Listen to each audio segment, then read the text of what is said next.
Hi, it's great to meet you. What I'd like to know from you is how I, at the age of 16, can get into the technology industry. Well, getting into the technology industry is Mhm. easier than you may think. At the end of the day, the technology industry means any innovation. And if you're 16, which apparently you are, then think about it. Technology is in your life every day. It's in the phone you're carrying. It's on the Facebook that you're probably using when your parents aren't looking. It's the way you Mhm. chat. It's the way you flirt. It's the way you play. It's all technology.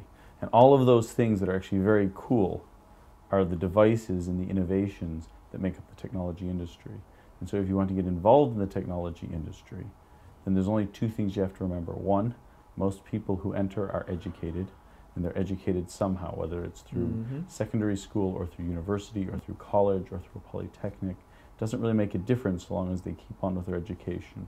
And two, you have to really love technology. You've got to bring out your inner geek. You have to decide to yourself, mobile phones are fun, and I'm going to be involved with mobile phones for the rest of my life. Or you can think about yourself as an entrepreneur. Think of what you can do that no one else has Yeah. done before. Make things up. Entrepreneurs, at the end of the day, are just people who come up with new ideas and then act upon them.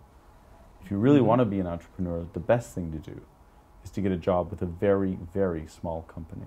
Because it's the very small companies that are the ones who are changing the world. And they're the ones where you learn how to do pretty much a little bit of everything. So, would I need a lot of qualifications?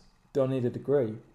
Or could I just walk into a The job? technology industry is very broad, so whether you need a degree or not depends in part upon what kind of job you're looking for. And you have to look inside yourself and ask, what kind of person am I?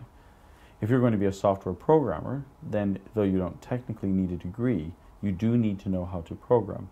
I've hired people with and without degrees, but for the most part, people who are software programmers, engineers, have gotten degrees in computer science or have learned programming while they're in university. On the other hand, people who are in sales and in marketing don't necessarily have degrees, though the more educated you are, the better off you are. People do it all the time without degrees, but that means they're overcoming an obstacle when they don't have to have that obstacle at all. So, would you say enthusiasm's just not enough? Being good at gaming isn't enough. I need qualifications as well. Being good at gaming is very good. It's very good to be a good gamer. I'm a good gamer. At least I think I'm a good gamer. But generally, that doesn't appear number one on my resume. So you have to have qualifications as well as skills and talents at the stuff you're interested in. But it's nice to have that as well. I would never hire somebody to go sell gaming software for me if they didn't also love games. Right. And what about mobile phones? Because you've just moved into that sort of area, haven't you? I just recently entered the mobile industry by starting a software company called TrueTap, which is interestingly enough targeted at teenagers. And so the idea is very simple. If you're a teenager and you're sitting in front of your computer, you have a social life, an electronic social life. That social life is composed of MSN, Facebook, MySpace, and a variety of different ways you Mm-hmm. communicate and socialize. All we wanted to do is to let you keep that social life alive when you walked away from the computer and transport it onto your mobile phone. And so we created a new type of software called TrueTap that lets you do that. If you look at the average age in that company, there's about 30 people, and the average age would be about 23, except that I'm there, which means it drags the average age up hugely to like 24, you know, because, one man out on the statistics.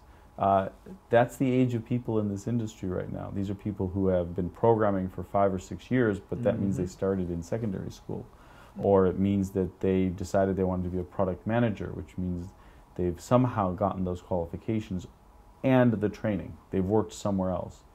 In the highest tech industries, there is everything that amounts to an apprenticeship in almost all real jobs.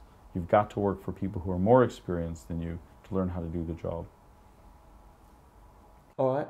That's brilliant. Thanks very much. Okay? Piece of cake.